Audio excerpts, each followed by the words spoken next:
Kan jy dit hoor, soos die branders breek van Victoria Bay tot in Gouritsmond?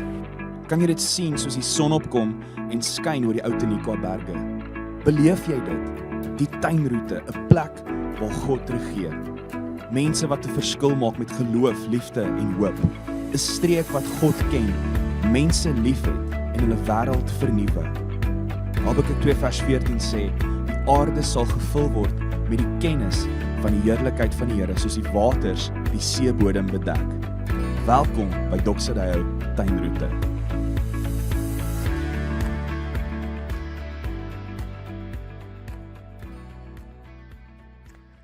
Goeiedag vriende, dis so lekker om vir jou welkom te sê by Doxadeo Tuinroete. Dis 'n aanlyn boodskap. Ek sien uit om saam met jou te kuier. Ons sluit vandag ons nuwe preekreeks Nuut en Anders af. Maar voordat ons verder saam kuier uit die Bybel uit, kom ons bid eers saam. Hemelse Vader, baie dankie dat ons hier aan die begin van 'n nuwe jaar kan staan en die groot waarhede oor wie U is, oor wat U kom doen het in Christus, net opnuut kan kom vasmaak deur die Heilige Gees in ons harte en in ons lewens, Here. Dankie dat U met ons is, vir ons is, in ons is. En dat ons nooit hoef te dink dat ons hierdie lewe alleen hoef te lewe nie. En Here, ons bid dan ook dat U nou hierdie tyd saam sal gebruik, dat U Gees ons sal vul, dat U woorde vir ons lewendig sal wees en dat dit regtig ons koers sal bepaal, ook in hierdie jaar. Ons bid dit in Jesus se naam. Amen.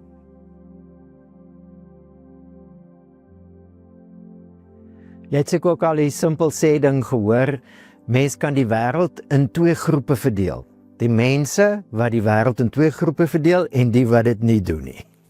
Simpel sê, dit laat jou bietjie dink, menswees is bietjie meer kompleks as net twee groepe, en tog, in die grootste deel van die Bybel, dit wat ons die Ou Testament noem, en ons kry selfs van dit in die Nuwe Testament, was daar vir die Jode, God se volk, twee groepe mense. Die Jode, God se volk, Israel, en die heidene. En in hierdie preekreeks waar ons gesels oor nuut en anders, sal ek jou wil uitnooi om te hoor, die grootste nuut, die grootste anders wat die wêreld nog gesien het, is die opstanding van Jesus Christus.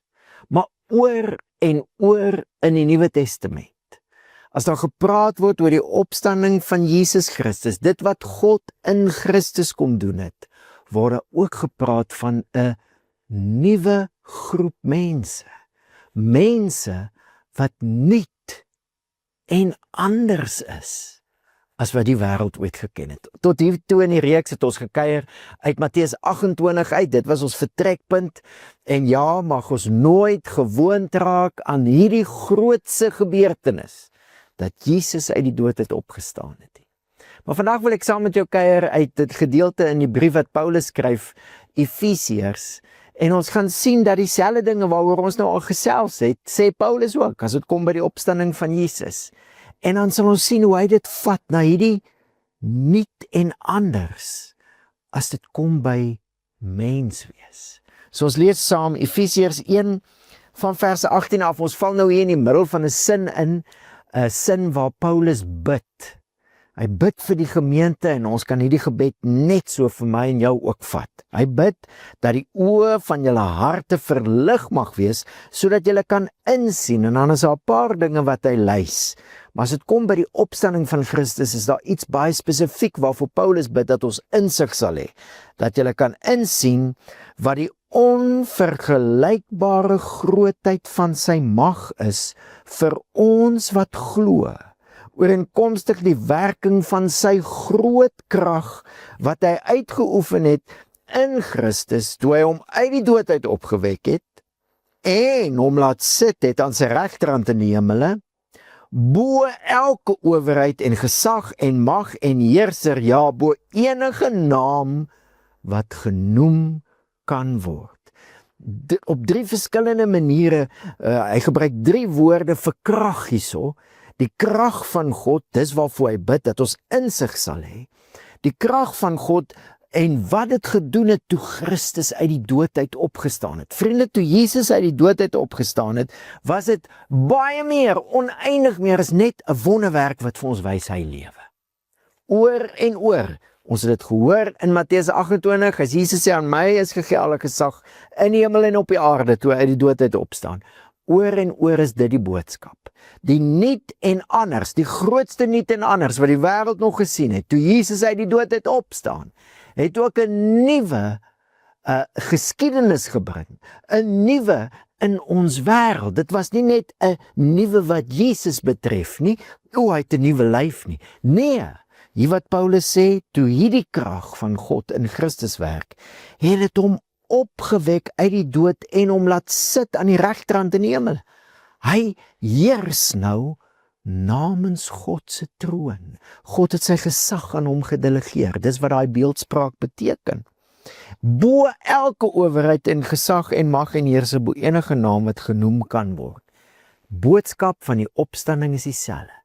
God se krag het in Christus 'n oorwinning behaal en nou is Jesus koning oor elke owerheid, mag, gesag, selfs naam wat genoem word. En hoor, hoe skryf hy verder? Ons het dit ook in Matteus 28 hoor. Nie alleen in hierdie bedeling nie, maar ook in die toekomstige. Ons het hieroor gesels. Daar's 'n bedeling wat tot 'n einde kom. Wat 'n bedeling is dit? Wat 'n era? Die era waar almal nog nie erken. Daar's mense wat nog nie erken dat Jesus koning is. Daar's magte in ons wêreld wat nog nie buig voor koning Jesus nie. Daai bedeling is besig om tot 'n einde te kom en die toekomstige bedeling het reeds begin. Jesus se koningskap. Jesus gaan nie meer koning wees as hy terugkom nie. Al wat dan gaan gebeur is, almal gaan erken dat hy koning is. Elke mond sal bely, elke knie sal buig. Elke mens sal erken. Elke mag tot die dood sal finaal oorgee. So die prentjie is baie duidelik. As Paulus skryf oor die opstanding van Jesus, maak hy dieselfde groot stelling. Jesus is nou koning van alles. En dis die betekenis van die opstanding en die krag, die mag, die energie van God wat dit gewerk het. Die groot fout wat baie mense maak, is omdat daar nog nie mense is wat Jesus se koningskap erken nie. Omdat daar nog magte is, omdat daar 'n bedeling is wat besig is om tot 'n einde te kom, dink baie mense, Jesus is nog nie koning nie. Vriende, soos in die toekomstige, wanneer God alles finaal geniet gemaak het, so nou reeds. Jesus is koning. Die wêreld is onder new management. Dinge is nou nuut en anders. Hy is net 'n heel nuwe tipe koning ook. Hy is nie net die nuwe koning wat nou deur sy krag, deur sy dood, deur sy opstanding oorwin het, sodat alle owerhede nou onder sy voete is nie. Nee, hy is ook 'n nuwe tipe koning. Hoe heers hy? Ons gaan verder met die deel van die brief. Hy, dit is God, het alles onder sy voete gestel en hom aan die kerk gegee as hoof oor alles. Die kerk wat sy liggaam is, die volheid van hom wat alles in almal vervul. Paulus sê, en hy gebruik nogal dieselfde woordjie as wat Jesus gebruik het. Jesus het gesê, ek sal my kerk bou. Paulus gebruik dieselfde woordjie, ekklesia. 'n groep mense wat saamkom, verenig in 'n beweging om 'n kultuur te vestig, want hulle verteenwoordig 'n koninkryk. Die Romeinse ryk het daai woordjie gebruik, 'n ekklesia, mense wat in 'n sekere area Romeinse kultuur en waardes vestig, want hulle verteenwoordig die Romeinse ryk. Dis die woordjie wat Jesus gekies het, dis die woordjie wat Paulus gekies het, dit is hoe koning Jesus heers. Hy is die hoof van 'n liggaam en hierdie liggaam is sy ekklesia. Mense wat sy kultuur vestig, want hulle verteenwoordig sy koningskap. Onthou jy, is presies dieselfde wat ons gehoor het uit Matteus uit, wat Jesus gesê het, daar gaan mense uit alle nasies wees, wat in hom gaan glo as hulle die nuus hoor. Nuus kom van niet af, daar's 'n nuwe koning. dan gaan hulle glo, hulle gaan gedoop word, hulle vorm 'n nuwe familie, en hierdie familie gaan die manier wees wat Jesus alles vul met sy heerskappy. Hoe lyk die inhoud van dit waarmee hy alles gaan vul? Hy's klaar koning van alles. Nou gaan hy alles vul. Hoe lyk die inhoud? En ons het hieroor gesels, uit Matteus uit het ons gesels dat Jesus het gesê, hulle gaan by hom leer. Hulle gaan leer om alles te onderhou wat hy beveel het. Wat het hy beveel? Die opdrag, die groot opdrag, som alles op, 'n nuwe gebod gee ek julle. Julle moet mekaar lief hê soos ek julle lief het. Hou dit 'n gedagte, dan lees jy nou net verder hoe Paulus dit uitpak. Hier is nou die koning, hy is oor alle owerhede en mag, en hy is gegee aan die gemeente, sy eklesia. En deur die eklesia, dis sy volheid, gaan hy alles vul. Vul waarmee? Hoe lyk sy koningskap? Hoor wat skryf Paulus dan verder. En onthou asseblief, dis 'n brief. Daar is nie hoofstukke in die brief nie. So as hy praat hier oor die krag van God, en hy bid dat ons insig sal hê in hierdie krag, wat God in Christus gewerk het toe hy hom uit die dood het opgewek het en hom koning van alles gemaak het. As hy bid vir insig, is dit omdat ons nou deel het aan hierdie storie, hierdie krag werk nou in ons. Maar wat is hierdie krag? Ons gaan net aan in die brief. Julle was dood deur die oortredings en sondes, waarin julle van tevore geleef het, volgens die bose lewenswyse van hierdie bedeling, volgens die heerser oor die mag van die lig, die heerser van die gees wat nou aan die werk is onder die seuns van ongehoorsaamheid.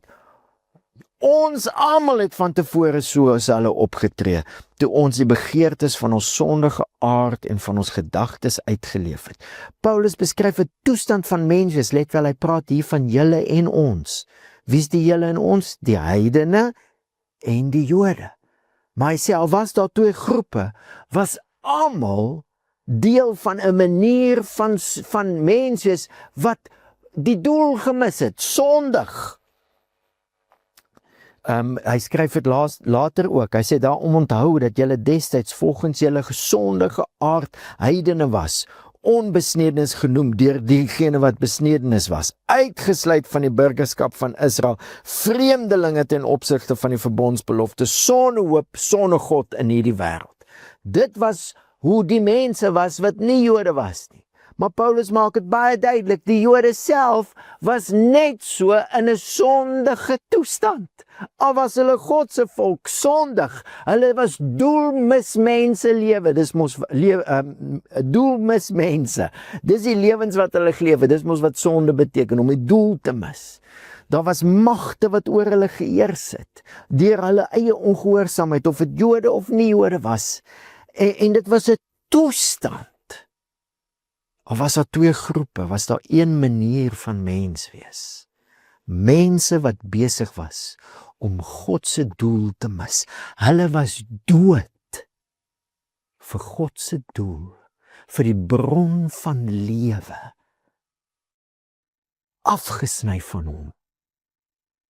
Eintlik was die heidene dubbel dood, want hulle het nie eers 'n bietjie hoop gehad van 'n verbond in God se teenwoordigheid.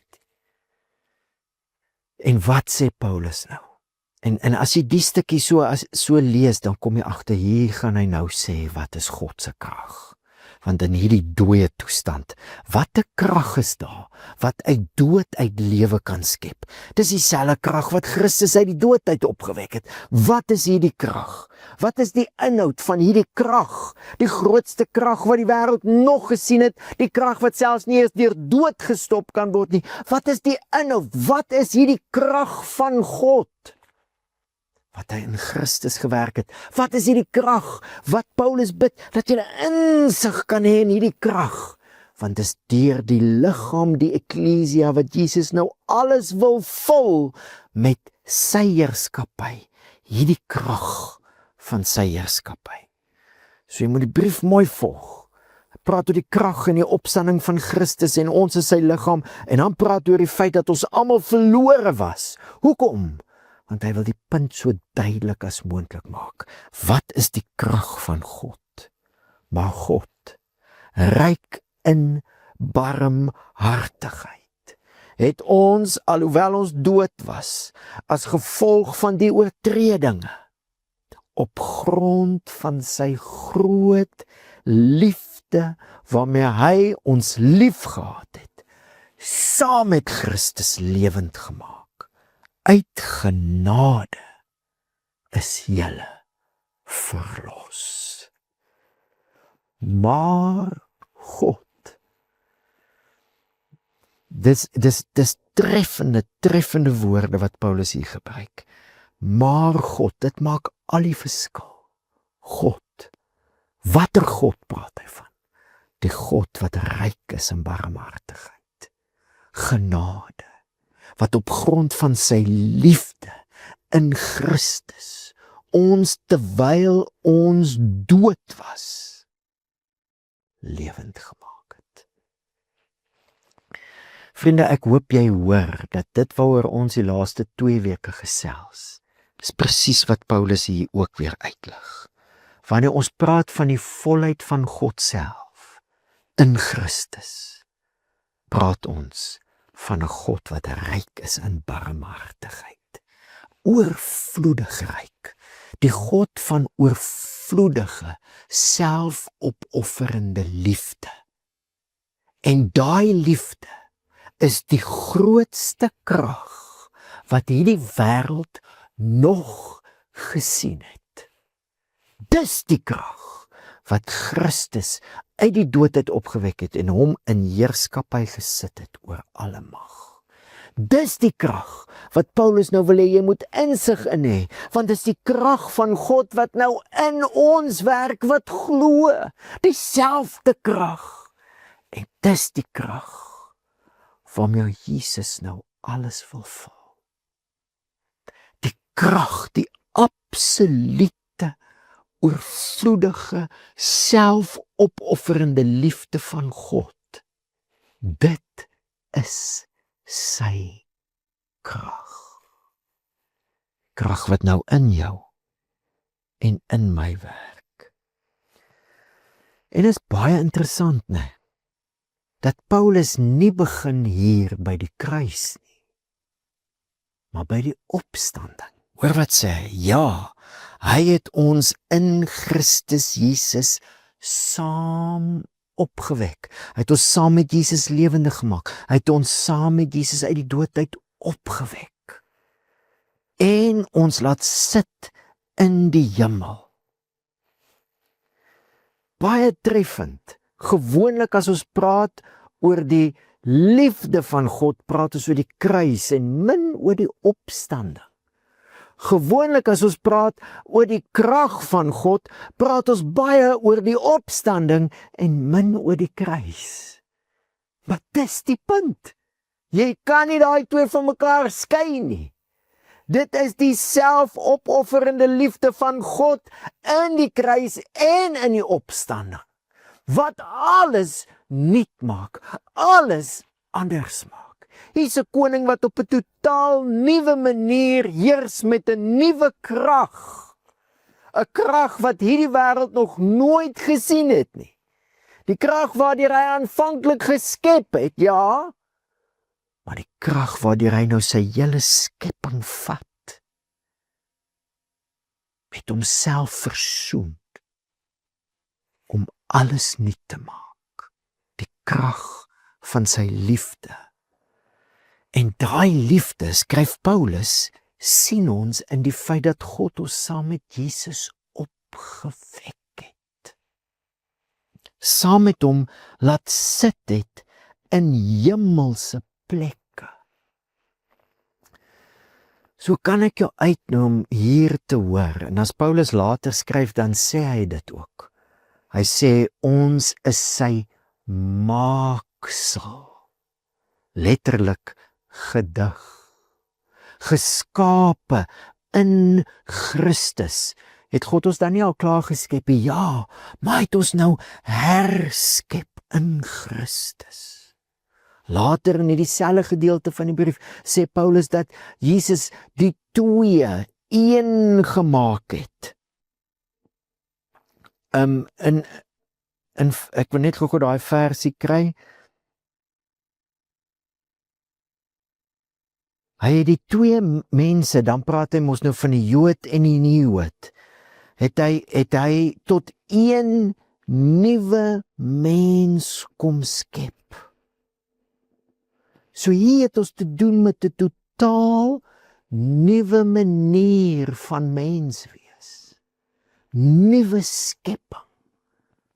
Toe Jesus uit die dood uit opstaan, toe is dit nie net die begin van sy heerskappy, die aankondiging dat alle gesag nou aan hom onderwerp is nie, maar toe is dit ook die begin van 'n nuwe manier van mens wees. Ons is nou in Christus. Ons is saam met hom opgewek. Ons sit saam met hom in hemelse plekke. En hier gaan dit my en jou tyd vat. Kom ons wees nou maar eerlik, vriende. Kom ons wees eerlik. Vir die grootste deel van die Christenwêreld en vir die grootste deel van die Christenwêreld se geskiedenis, hierdie laaste paar eeue dink ek nou aan. Ekskuus, nie die grootste deel van die geskiedenis nie, maar die grootste deel van ons geskiedenis hierdie laaste paar eeue. Het ons gelewe met 'n storie. Aarde nou, hemel eendag. In Christus is daar 'n nuwe manier van mens wees geskep, 'n nuwe mens. En dis 'n mens wat aarde en hemel lewens lewe. Altyd gelyk. Ons is hemel-aarde mense. Ons sit saam met Christus in hemelse plekke. En dit is wat God, wat ryk is in barmhartigheid en oorvloedige liefde, kom doen het deur sy genade. Kom ons gesels 'n bietjie oor hierdie menswees wat nou nuut en heeltemal anders is. Ons sit saam met Jesus in hemelse plekke. En dit het God gedoen, kom ons sê dit net geweer, terwyl ons dood was. Luister, net so min soos wat jy jouself aan jou eie skoenveters kan optel. Net so min kon ek en jy onsself optel uit daai sondige toestand waarin ons was. Maar terwyl ons daar was, het God in Christus ons nie net uit daai sondige toestand uitgehaal nie. Hy het ons saam met hom opgewek en saam in hemelse plekke laat sit. Eerste ding wat ek hoor, is daar's nie meer afstand nie. Daar's nie meer afstand nie. In Christus is daar nie meer afstand tussen ons en God nie. Ons en ons Vader nie. Hier sê hy dit 'n paar keer. Byvoorbeeld in vers 13, nou in Christus Jesus het julle wat destyds ver weg was, naby gekom deur die bloed van Christus. Op 'n ander plek verder, net in dieselfde gedeelte van die brief sê hy, julle is nie meer vreemdelinge en bywoners nie, maar julle is medeburgers, lede van die huisgesin van God. En dan net in die volgende verse sê hy, in hom word julle ook saam opgebou tot 'n woonplek van God in die Gees. Ons is in die hemelse plekke in Christus en in Christus woon die Heilige Gees in ons. Nie meer afstand nie. Jy het dit al baie gehoor en miskien selfs al gesê, ek ook. Ek wil nader kom aan die Here. Ek verstaan wat mense bedoel, ek verstaan wat ons sê as ons dit sê, maar vriende, ons praat eintlik teen die realiteit wat God in sy oorvloedige genade nou bewerk het. Hierdie nuwe mens wat hy geskep het in Christus, hierdie gedig, hierdie poema is mense wat in hemelse plekke by hom sit en hy woon deur sy Gees in ons hier op aarde. Nie meer afstand nie. Ja, ons wil groei in hierdie lewe. Ons wil volwasse word.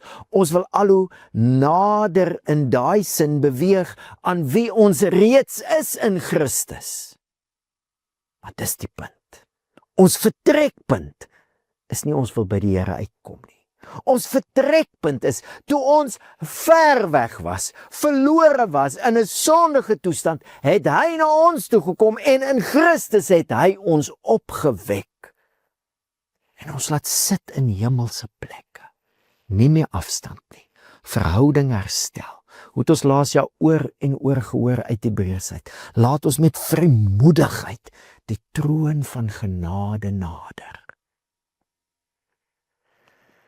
Christus het vir ons plek gemaak in die hemel en ons het nou vrye toegang. Dis waar ons sit. Maar Christus het ook vir God plek gemaak in ons lewe. Ons is nou sy woning. Nie meer afstand nie. Vrymoedigheid. Dit voel nie altyd so nie. Dit lyk nie altyd so nie. Maar in geloof sien ons dis wat Jesus kom doen het. Dis die realiteit nou van wie jy is. En daarom wil ek jou vra, hoe dink jy oor jouself? Hoe dink jy oor die oorsprong, die begin van jou lewe, waar jy vandaan kom? Hoe dink jy oor die mens wat jy is? Sien jy jouself in Christus? Nie meer afstand nie. Nog iets wat ons baie in die Bybel kry, is die oomblik as daar gepraat word van die hemelse plekke, in die hemele, die troonkamer van God, is dit God se troon. Dis sy heerskappy, dis van waar hy heers. Dis die troon wat God nou deel met die lam. Met ander woorde, dis hoe God heers. Deur hierdie opofferende liefde van Jesus, gaan God alles nuut maak. Maar wat jy ook baie keer kry, in daai ruimte, God se troonkamer. Die Bybel praat van die Here van die leerskare. Daar's in Engels 'n heavenly council. En ek en jy word nou in Christus ingetrek in daai gesprek. 'n vertaling praat van throne room conversations. Daar's dinge aan die gang hier in die troonkamer. Daar's baie dinge aan die gang.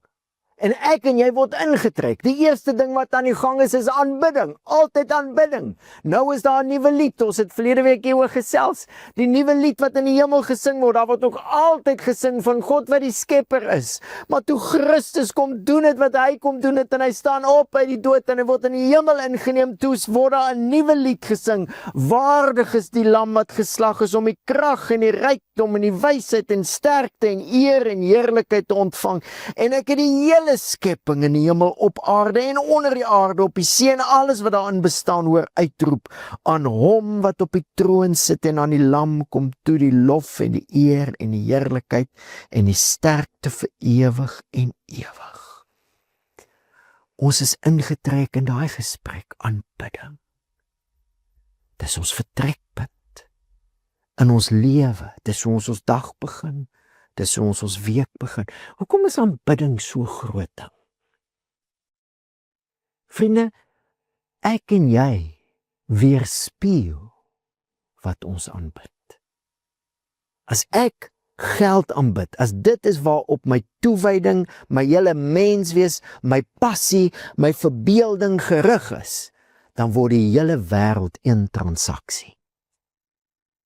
Ons weerspieël wie ons aanbid. Wanneer ek en jy God in Christus, die gekruisigde Christus, die lam wat geslag is, aanbid. En ons sien wat hy in liefde, my en jou, wat ons doel gemis het, word nou opgetel en gesit in die hemele, in heavenly council. In hierdie gesprek, wanneer ons die genade wat ons in Christus van God raak sien, leer ken en hom aanbid, dan word dit wat ons weerspieël in hierdie wêreld. Die krag van God is sy liefde. En dis wat Paulus bid, insig. En nou kan ons insien, ons sien die lam, ons sien God se heerskappy, ons aanbid. Nie meer afstand nie, en dis die gesprek waarvan ek en jy nou deel is.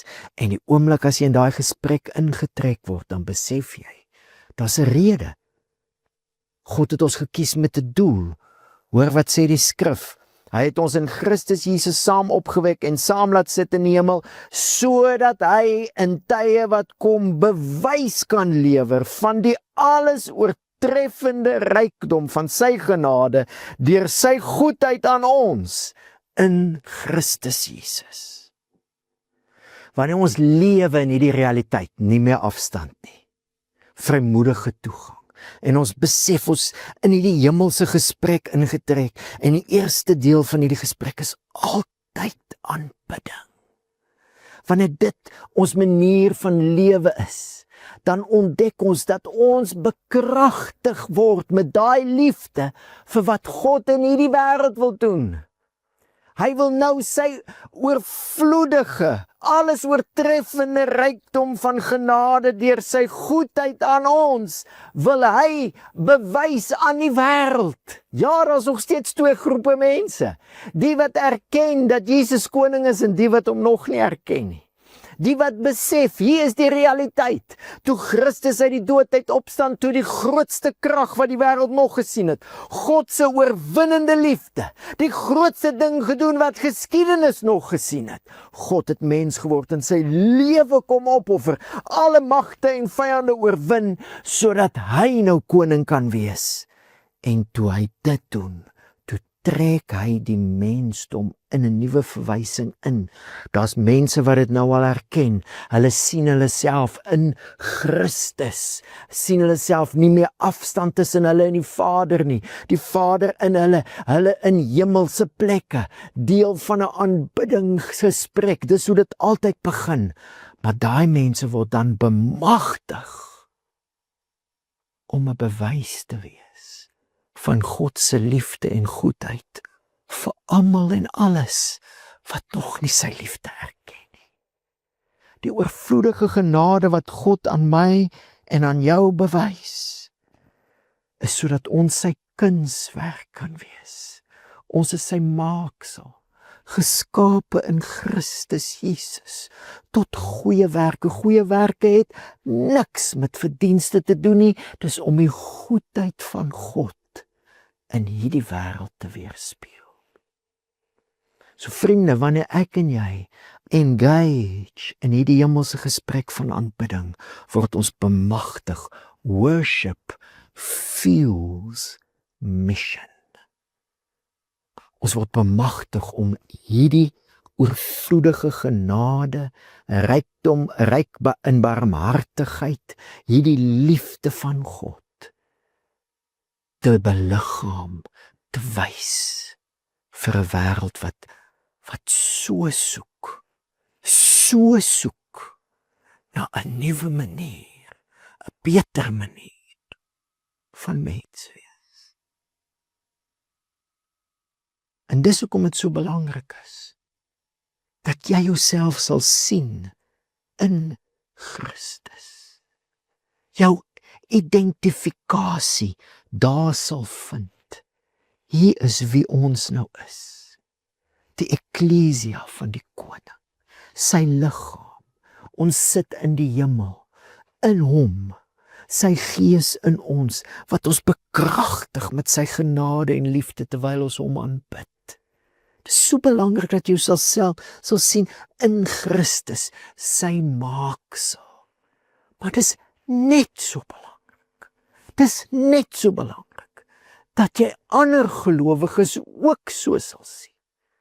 Jy gehoor toe Paulus skryf van hierdie nuwe mens wat hy skep, die twee, dan sê hy het vrede gemaak in homself en die twee tot een nuwe mens kon skep.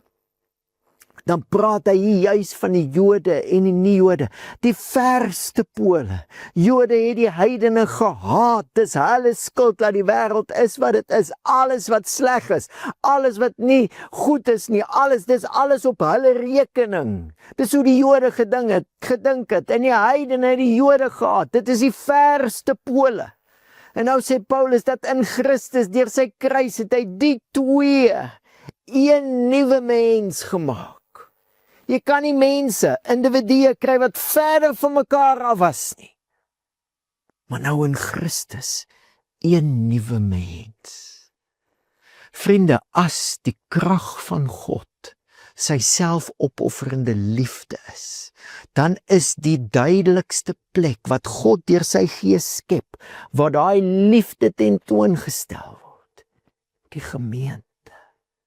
Die verhoudinge tussen mense wat van tevore niks met mekaar te doen sou gehad het nie.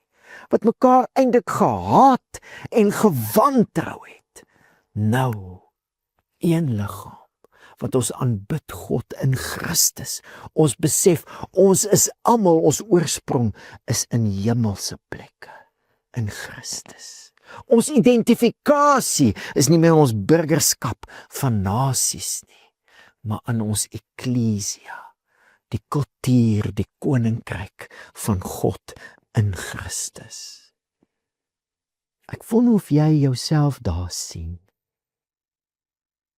En ek wonder of jy ander mense wat in Jesus glo, daar sien. Dis die nuwe mens wat God kom skep het in Christus, en soos wat ons nou nog gelees het, dis die tempel. In hom word julle ook saam opgebou tot 'n woonplek van God deur die Gees. Laat my dink aan 'n storie wat ek laasweek gehoor het. 'n swart man wat deel was van die MK, dit is die ANC se militêre vleuel gewees in die tye van apartheid. Hulle is opgelei om die blanke regering, die apartheidsregering, uit te wis, dinge onbeheerbaar te maak, chaos, dood te saai, sodat dinge so onbeheerbaar word, sodat 'n nuwe regime kon opstaan. In dieselfde tyd van die MK's was daar 'n klomp ander apartheidsmagte, soos byvoorbeeld waarvan die berigste seker was, die Koevoete. En in een van ons kampusse is daar 'n MK, 'n oud MK en 'n oud Koevoet, wat albei in Jesus begin glo het. En hulle beland in dieselfde klein groep. Twee totaal teenoorgesteldes, wat mekaar ontmoet, daar waar God se krag 'n oorwinning behaal aan die voet van die kruis, 'n oorwinning oor die geskiedenis wat met bloed besaai is. Jesus is nou koning. Daar waar God hulle in Christus opwek, hulle het nuwe identifikasie, sit in hemelse plekke, nie meer afstand tussen hulle en God nie, en ook nie meer afstand tussen hulle en tussen mekaar nie. Daar in daai groep het hulle versoen, daar het hulle genesing gekry, daar het hulle mekaar lief gekry, en die krag van God se liefde het sigbaar geword, voelbaar. Die boodskap dat daar regtig 'n nuwe koning is, soos wat hy hier ook sê, wat vrede bring. Nie die cheap goed wat ons in die wêreld kry nie. Vrede wat God met sy eie bloed voorbetaal het. Daai krag, die grootste krag wat die wêreld nog gesien het, vind uitdrukking in die verbintenisse tussen mense wat in Jesus glo. Dis wat Jesus gesê het. Aan julle liefde vir mekaar sal die wêreld weet dat julle my disippels is. En dis die krag van God waardeur Jesus heers. Not the love of power, but the power of his love. En vriende, ek en jy, hoe groei ons? Hoe groei ons in Christus? Dis hoe. Ons leer by hom, ons aanbid hom, ons leer sy liefde ken, en ons leer dit leef in verbintenisse met mekaar. En daarom wil ek hier aan die begin van die jaar by jou pleit, nie net ter wille van jou nie, ter wille van die plan van die Here in hierdie omgewing. Maak 'n commitment, dit gaan nie maklik wees nie, maak 'n commitment om jouself te verbind aan ander gelowiges, en om hulle lief te hê, om te groei in daai liefde. Hoe het ons gesê, gehoor, Johannes sê, in hom sien ons die heerlikheid van die Vader vol genade en waarheid. Om te groei in genade en waarheid, sodat dinge reggemaak kan word, geregtigheid. En wanneer ons groei in dit, word die liefde van Christus in hierdie wêreld al hoe meer sigbaar. Dis hoe koning Jesus heers en dis hoe hy alles vul deur 'n nuwe manier van mens wees. Mense wat glo en in daai waarheid lewe, realiteit lewe. Is nie meer afstand tussen ons en God nie. Mense wie se vertrekpunt nie die gesprekke hier op aarde is nie, maar die gesprek in die hemel. Mense wat weet, dit is die waarheid van wie ons is.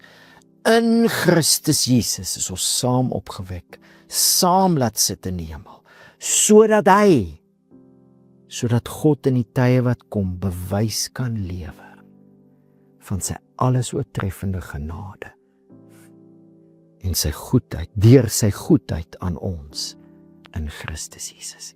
Mag jy jouself en die res van die familie van Christus sien in Christus en vanuit daai nuwe mens wees, mensras, mensspesie, vanuit daai nuwe werklikheid oor wie ons nou is in Christus, mag jy vanuit dit lewe en sien hoe die Here nie net jou lewe seën nie, maar ook jou gebruik saam met sy gemeente om hierdie aarde te vul met hierdie heerlikheid, die krag van sy oorwinnende, selfopofferende liefde. Kom ons bid saam. Hemelse Vader, baie dankie dat U in Christus ons opgewek het, ons laat sit het in 'n ruimte wat ons nooit op ons eie sou by kon uitkom nie, in die hemel. Nie meer afstand tussen ons en U nie. Ons in die hemel, U deur U Gees woon in ons as U tempel. Here, en ons bid vandag vir mekaar, dat ons verwysingspunt sal verander as dit kom by wat mens wees is. Ons het 'n hele geskiedenis oor wat mens wees was, maar nou in Christus het U 'n nuwe maaksel, 'n nuwe mens kom skep. Help ons om dit te ontdek en in die krag van hierdie liefde van U te lewe. Help ons, Here, om dit die storie te wees, te laat wees wat ons glo oor onsself en ook oor ander mense wat in U glo. En Here, mag U die waarheid dat ons 'n nuwe mens in Christus is, eerste plek werk dat ons as U kerk al hoe meer sal groei in eenheid, in verbintenis aan mekaar, in liefde, dieselfde liefde wat God aan ons bewys het, dat daardie goedheid nou sal werk in en deur ons in ons gemeente, sodat die wêreld met daai goedheid gevul kan word. Ons is U se, Here. Ons is hier vir U doel, sodat U bewys kan lewer van U alles oortreffende genade. Gebruik ons, leer ons om lief te hê soos U. En Here, vir die jaar wat voorlê, mag ons in dit groei. Hierdie krag, die krag van U liefde. Ons bid dit in Jesus se naam. Amen. Vriende, was so lekker om saam met jou te kuier. Vir 'n laaste keer wil ek jou herinner, onthou dis ons disippelskap proses hierdie jaar, om te groei in liefde. Ons gaan kyk na die Korintiërsbriewe, ons het journey groepe vir vrouens, expedition groepe vir mans. Maak seker dat jy by jou kampus die commitment maak om deel te neem aan hierdie reis. Die Here seën vir jou.